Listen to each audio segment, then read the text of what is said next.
The night was calm in the small coastal city of Aranya. The sea slept under a thin layer of mist, and the streets were almost empty. Only one building was awake, the signal office near the old lighthouse. It was not a place people noticed, but it was the heart of the city's communication system. Inside that building, a young man named Ayaan Sen sat alone, watching blinking lights and scrolling lines on a screen. Ayaan was 28, soft-spoken and careful by nature. He worked as a network technician for the city. His job was simple: keep the lines running, fix errors, and report anything unusual. He liked routine. Routine felt safe. That night, however, routine quietly broke. At exactly 2:14 a.m., one line on the screen turned red. Ayaan leaned forward. Red meant a break or interference. He checked the system logs. The signal was coming from a private underground cable, one that connected the Port Authority to the city control room. That line was supposed to be silent at night. No data, no activity, yet something was moving through it. He ran a basic scan. The signal was clean, steady, and carefully hidden. Whoever sent it knew what they were doing. Ayaan swallowed and reached for his phone, then stopped. There was a rule written clearly on the wall. If you see an unknown signal, do not call outside. Observe first. He followed the rule. He always did. The data formed a pattern, not words, not numbers, just pulses, long, short, long.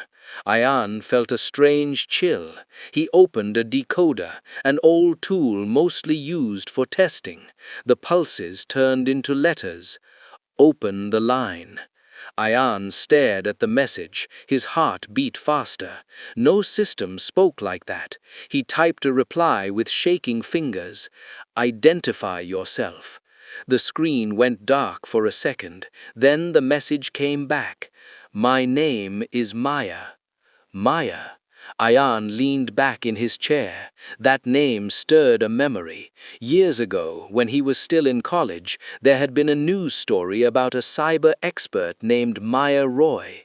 She worked on secure systems for the government. One night, she vanished. No body, no trace. The case slowly faded from the news. Ayaan typed again. Maya Roy? The reply came quickly. Yes, I have little time. Outside, the wind hit the lighthouse with a soft howl. Ayaan's hands trembled. Where are you? He typed. Inside the line. The answer made no sense, yet it felt real.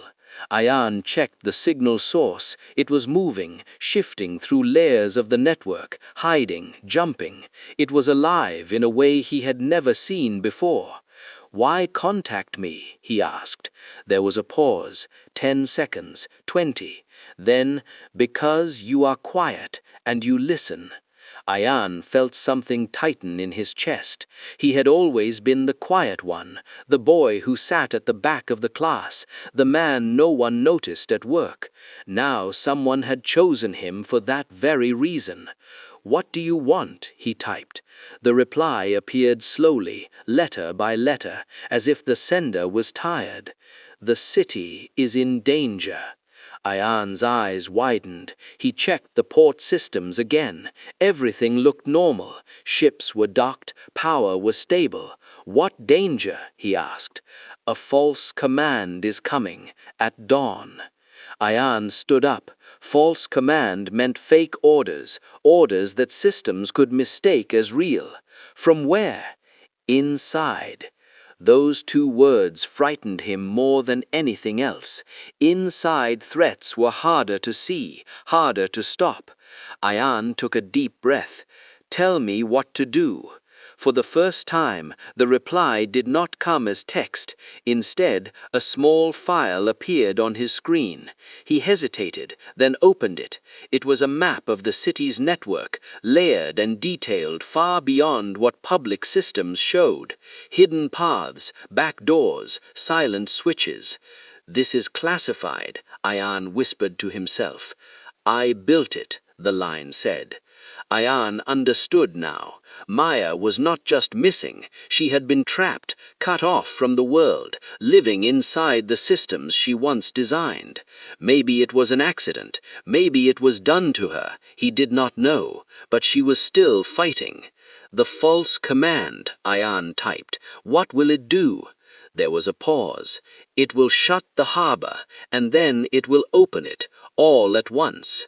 Ayaan's blood ran cold. That would cause chaos. Ships would move without control. Cranes would activate. Fuel lines could break. People could die. "Who is sending it?" he asked. "A man named Raghav Malik." The name was familiar.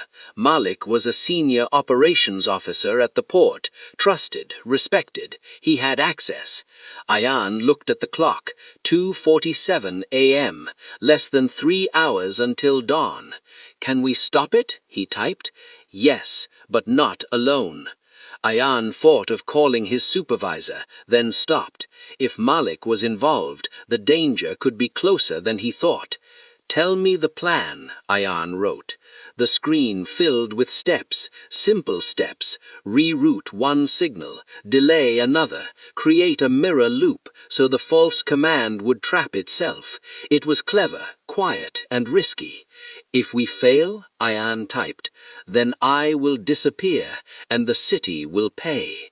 Ayaan closed his eyes. He had never been brave, but he knew this system better than anyone on night duty, and someone had trusted him.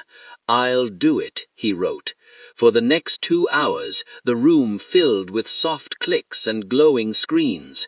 Ayaan moved carefully, following Maya's instructions exactly. Each change was small, almost invisible. A delay of half a second here, a false echo there. At 4:58 a.m., the system trembled. A command surged forward, powerful and sharp. Ayaan watched as it hit the mirror loop and folded into itself, spinning harmlessly until it faded. Silence returned. Ayaan held his breath. Then the screen blinked. "It is done." Relief washed over him. "What about Malik?" he typed. "He will be seen. The systems will speak." Outside, the sky began to lighten. "Maya?" Ayaan typed slowly. "Can you come back?" The reply took longer this time. "Not yet, but you opened a door." A new file appeared, smaller, personal. "Thank you, Ayaan." The signal began to fade. Ayaan reached out as if he could hold it. "Will I hear from you again?" he typed. A pause. "When the line is quiet."